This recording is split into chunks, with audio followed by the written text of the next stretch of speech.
This segment of Delmarva Life is brought to you by Peninsula Regional Medical Center. In matters of the heart today, we are always told to watch our cholesterol levels, right? To make sure that we stay away from the bad artery clogging cholesterol and stick to the good cholesterol. Well, a new study is raising some questions about a lot that we've been told. The research suggests that good cholesterol can actually turn bad. Researchers say high-density lipoprotein, better known as HDL or the good cholesterol, can actually lose its protective properties and cause arteries to become clogged. And that is troubling considering 71 million people already have high cholesterol. According to the Centers for Disease Control and Prevention, only 1 out of every 3 adults with high cholesterol has it under control. The CDC reports people with high cholesterol have about twice the risk of heart disease as people with optimal levels. So, what can we do to keep our heart healthy? Well, it's important to know your numbers, but it goes far beyond just your cholesterol. Joining us today to tell us more is Dr. Dennis Chodnicki, a cardiologist at Peninsula Regional Medical Center. Welcome. Thank you. Well, so what do you make of this study? Can our good cholesterol actually turn bad? Well, what the study shows, yes, it can. They don't know why. What they found is that when they were looking at some of the plaque, they found that some of the protein that was thought to be the good cholesterol was incorporated in the plaque, and they have not figured out how that happens. It's still important to have a good cholesterol number. I mean, it's still protective, but sometimes it does become oxidized and becomes incorporated in the plaque, and we're still trying to figure that out. Okay, so we've got 2 different cholesterols. We've got HDL, we've got LDL. What is the difference between these 2 cholesterols? Okay, the LDL level is thought to be the bad cholesterol. It's the one that gets incorporated in the plaque more frequently. Okay. While the HDL cholesterol is cholesterol, but it's cholesterol that gets extracted out of the plaque for the most part. So what if I've got a high HDL? Is that good or bad? That's good for you. Okay. A high HDL level means it's a more protective effect for your plaque or for your arteries in terms of cardiovascular disease and stroke.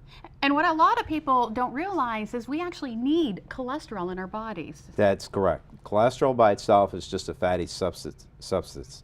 The lipoproteins is cholesterol combined with a protein, which is how it travels through the body. But cholesterol gets incorporated into all your cells. It's important in terms of cell walls. It makes hormones. It provides a beneficial function in your body as well.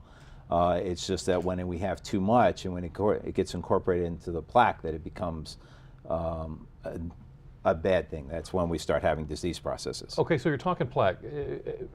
Explain to us, we got a thing here to look at. Explain to us what we're looking at here. What is what here?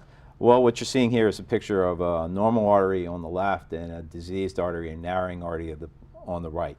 And as you see on the left, the artery is fairly open. There's no deposit of fat material. Right. What happens in terms of heart disease and strokes is that buildup starts getting worse or starts developing and continues to get worse, and then you start getting symptoms from it in terms of disease processes. So we know what it looks like. What should our cholesterol numbers look like? Our cholesterol levels ideally should be that a total cholesterol level around 150, somewhere between 150 and 200. If it gets above 200, then you really start increasing your risk of having heart disease. But 150 is our target. This for the HDL? No, that's your total cholesterol. Total cholesterol, okay. Your HDL level should be above 40 for the most part.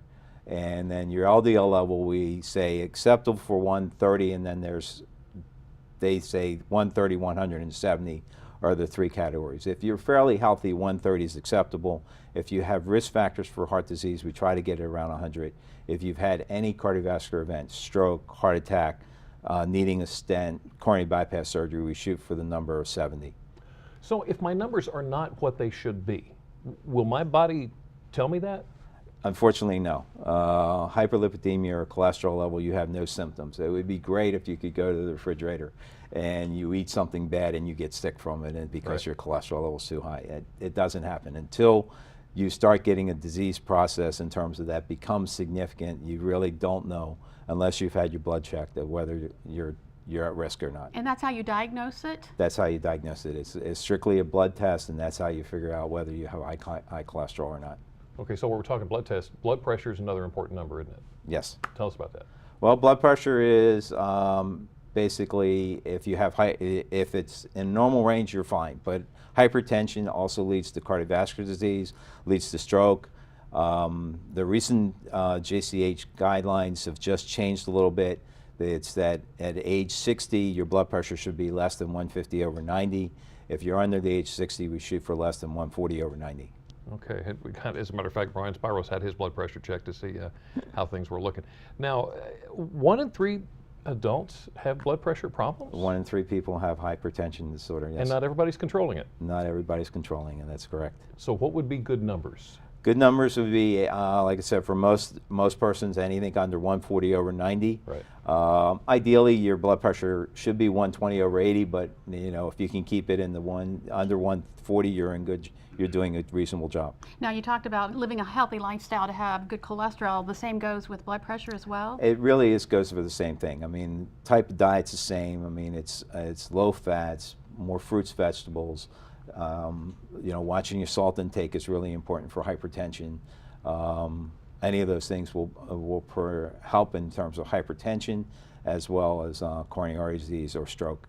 And it all comes down to diet to treat both of them. That's what you're saying. Diet plays medicines help. I mean, medicines are important, but first and foremost, I mean, if you have high cholesterol, we talk about diet. If you have hypertension, we talk about diet.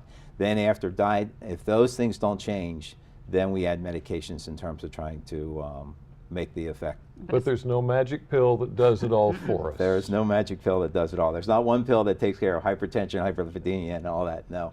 All right, Dr. Shadnicki, thank you so much for coming in. Some great information that you really need to know. Now, if you'd like to read more from PRMC about heart health, all you have to do is go to delmarvalife.com and click on the show tab.